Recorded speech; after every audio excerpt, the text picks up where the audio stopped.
Selamat datang kembali di The United Wave Podcast. Hari ini kita mau preview Laga Red Devils lawan The Toffees. Wih. Dan laga ini di musim lalu di tempat yang sama skornya 2-2. 4-0. Hah? 4-0 Joshua Zirkzee sama Enggak, Rashford. udah pindah stadion. Sekarang di Kilkinson Stadium. Waktu itu masih di Goodison Park. Goodison Park yang 4-0. Jadi itu sih Old Trafford 4-0. Ini kan Old Trafford lagi. Everton. Oh iya, gue kira away. Sorry. Allah. Sorry. Iya. Ya, itu dia. Semoga terulang kembali dan bahkan bisa lebih besar ya. Apa sih? Apa? Oh iya, benar. Iya. Main di Old Trafford ya. 4-0 waktu itu ini pertandingan pertamanya Ruben Amorim. Tapi itu dua musim sebelumnya. Enggak, musim lalu. Musim lalu 2 sama. Enggak, di yang 4-0. Iya, 4-0 benar, 4-0. 2 sama tuh yang Everton kemarin ada friendly. Ya. Jadi musim lalu tuh Amorim pertandingan kedua kalau nggak salah ya. Apa pertama lawan Everton tuh? 4-0. Everton wet game. Bentar tergelimer. Enggak, 4-0 tuh si Nistelrooy apa si Amorim ya? Tanggal berapa sih? Desember 2000 udah. 1 Desember. Oh, udah. Nistelrooy kan Leicester. Iya, sama-sama biru. Oh iya, 4-0. Musim lalu menang 4-0, Rashford 2, Zirkzee 2. Iya, betul. Itu yang amat pressing ya. Yang berapa kali kesalahan kan? Iya. Yang dari sisi kanan untuk pertama kali amat jadi wingback kanan dan dia pressing dan mencetak gol tuh si Zirkzee sama Rashford. Dan di pertandingan kali ini tentu saja harapannya adalah memutus rekor seri 2 sama. Iya. United di 2 pertandingan terakhir. Ya, di pertandingan terakhir friendly 2-2 dan sebelumnya di Goodison Park seri 2-2 juga. Iya, betul. Gitu. Dan sekarang Everton tapi udah pindah tuh. Bukan di Goodison Park lagi di ya? Kilkinson Stadium namanya. Ya, dan ya Gimana Dit kalau lihat kalau Everton gue lihat kali sih ini? ya cukup optimis lah, ini 3 poin harga mati lah. Karena dengan 3 poin ini kita bisa merangsek ke 6 besar minimal. Iya. Justru ini mepet juga nih. Kalau MU kan poinnya 18. 18. Kalau Spurs itu kalau nggak salah Spurs 19. Spurs 18 juga. Nah, beda berarti gol. Berarti akan naik nih kalau United Betul. main karena Spurs lawan Arsenal pasti akan ada yang hilang poin. Ya semoga seri aja lah ya. Ya, betul. Kalau dia menang berarti kan MU menang berarti masih berdampingan tuh. Jadi tapi nggak apa-apa ngejar Arsenal. Jadi Spurs, Villa sama MU sama Liverpool sama Bournemouth 5 tim sama-sama 18 poinnya. Betul. Ini berarti nggak boleh ada yang hilang poin. Betul. Dan Everton ini peringkat 13 tapi poinnya 15. Jadi kalau bisa menang bisa ngegeser MU. Sama. Enggak, karena -1. Dia kalau menang 2-0, 3-0 kegeser. Ya kalau menang 1-0 iya sih. Sama-sama 0 gol difference kacau banget nih MU ini. Tapi Everton musim ini memang dengan datangnya Jack Grealish menurut gue itu cukup membawa angin segar, betul. Benar-benar bawa perubahan dan kalau gue lihat yang berbahaya ini dari Everton tuh James Garner, Ndiaye di tengahnya. Di kiri nih. James Garner, Ndiaye, terus si siapa Beto sama si Grealish tuh. Ya. Itu yang menurut gua agak berbahaya dan berarti kan kalau itu kirinya berarti akan nyerang ke sisi kanannya United. Yang mana itu kemungkinan besar akan Mazraoui feeling gua. Kemarin Mazraoui juga asis di Maroko baru feeling gua sih Mazraoui karena Amat akan biasanya di depan. Karena Sescon cedera. Ya, jadi depan 3 tuh Mbumo, Kunya sama Amat. Berarti Kunya ini lah ya. Kunya di atas kertas dia akan jadi false 9 tapi kayaknya lebih fluid lah. Iya, kalau lihat kayak gitu sih harusnya nggak ada alasan buat United seri atau kalah. Iya, karena di Old Trafford main. Karena di Old Trafford, betul. United di 2 pertandingan sebelumnya itu tandang semuanya. Di Forest dan juga di Tottenham Stadium. Oh iya, lawan Spurs. Tapi dua-duanya menurut gue itu seri ya karena itu sih. Dalot sama Ahmad Diallo jadi back tetap aja sih. United di 2 laga itu fokusnya hilang karena dua gol itu tuh dalam waktu yang berdekatan. Jadi itu tuh kena comeback kan dua-duanya. Kena comeback, betul. Dan akhirnya bisa save the game dengan gol menit-menit akhir. Tapi menurut lu gini kita waktu lawan Forest kita tahu lah ya kalau si Ahmad itu kan yang karena fisiknya dia jadi kebobolan tuh United lewat golnya Forest. Menurut lu tuh Ahmad mesti gimana sih untuk menghindari yang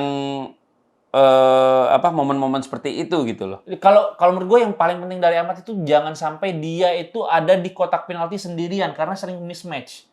Apalagi Beto itu kan badannya besar, pasti kalah karena ini kalau misalnya David Moyes pinter, apalagi David Moyes mainnya crossing kan. Iya, benar-benar crossing doang ini. Kalau misalnya dia ngandalin crossing ke tiang jauh, pasti lawannya tuh Amat. Kalau dia main di wingback, itu salahnya. Dan memang defensive awareness-nya Amat tuh jelek. Tapi dia nggak tahu kalau ada orang yang tiba-tiba datang dari belakang, second line gitu-gitu dia nggak tahu. Karena dia memang fokusnya ke bola itulah. Tapi itu kan karena faktor memang Amat ini kan bukan back lah ya. Makanya defensive awareness-nya sedikit kurang lah. Makanya kalau menurut gue sih, untuk ngadepin lawan-lawan kayak gini, Amat kayaknya nggak bisa main di wingback sih. Harus Nasser Masraoui yang di kanan ya ini siapa yang harus full 90 menit sih karena ya mau bagaimanapun MU kan mainnya juga jarang ya. Betul.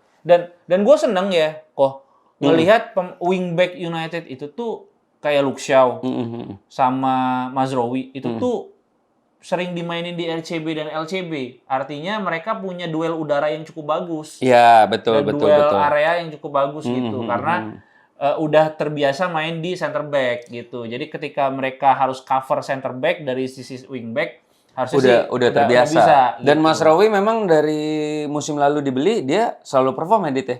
Iya. Tapi musim ini sih masih karena cedera kan. Iya, masih shaky karena cedera. Dan kok samaan.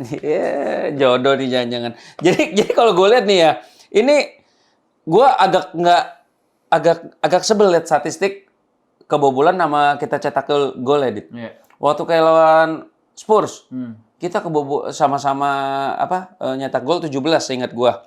Tapi si Spurs kenapa lebih di atas? Karena sesimpel kebobolannya cuma 8, sedangkan MU 16. Yeah. Nah, kalau misalkan kemarin MU beli Senne Lammens lebih cepat, iya kan bisa lebih sedikit, bener gak sih? Bukan lebih cepat, tapi mainin lebih cepat. Ya karena kalau beli lebih cepat bisa dimainin lebih cepat. Iya, maksud gue iya karena itu. Dan sekarang nih Everton nih sama nih. Dia cetak gol cuma 12. Berarti kan sebetulnya dia nggak oke-oke banget dan produktif. Dia kebobolan 13. Lebih dikit lagi dari MU. Ya. Dan kalau gue lihat ya Everton harusnya nggak bisa menyulitkan United sih. Ya, artinya kan dengan 12 gol artinya lini depan mereka tuh yang jadi PR gitu, bertumbuh pada Jack Grealish sebenarnya. Betul, di kiri Jack Grealish. Yeah. James Garner juga dia tuh sejauh ini di Everton memang seperti muncul ya potensinya dia emang bisa bagus, cetak gol dari tengah. Pemain itu bagus, cuman kapan naik James Garner tuh ini ya Erik ten Hag ya? Iya kan? Iya. Zaman Erik ten Hag. Dari Ole kan sebenarnya. Ole udah sempet ya? Sempet. Lupa gue. Sempet. Ole kan Ole yang belum. Oleh itu tengahnya masih Pogba. Enggak, sama maksudnya Fred. di juniornya, di akademinya. Oh iya udah zaman Oleh. Iya, betul.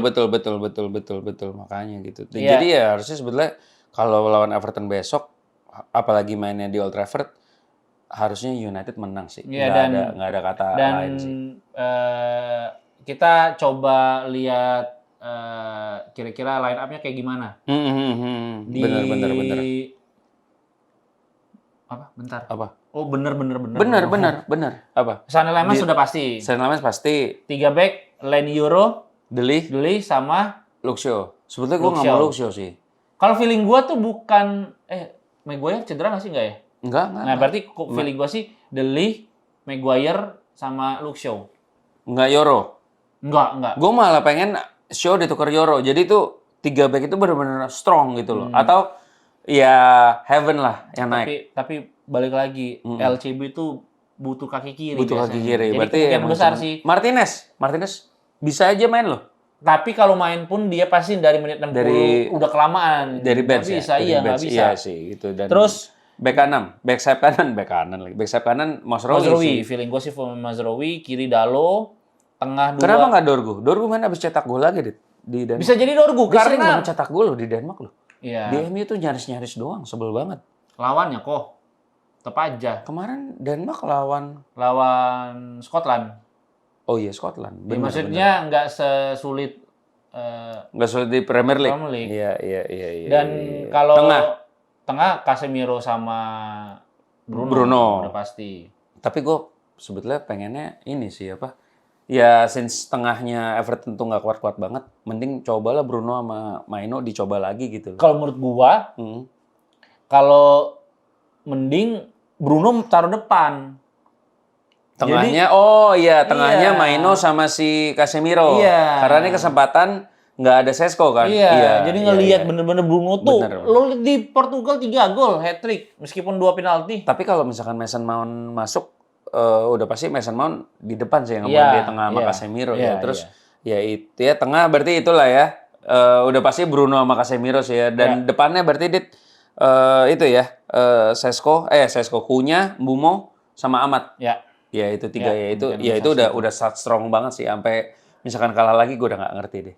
Ya harusnya sih United bisa kayak lawan Brighton, cetak gol dulu di babak pertama tuh 2 minimal gitu. Karena 1 kayak kemarin tuh cukup shaky karena biasanya kalau United main 1-0 dulu di babak pertama, babak kedua tuh apalagi awal-awal mereka tuh ketekan. Iya, benar. Gitu. Emang mesti main safe dulu dengan cetak gol sebanyak-banyaknya. Peluang harus efektif, nggak boleh buang-buang peluang gitu. Tapi lawan Spurs juga itu kok sebetulnya babak 1 bagus banget. Iya kan, cuman tapi babak kedua itulah karena memang harusnya bisa menang, cuman ya kecolongan aja. Kecolongan, betul.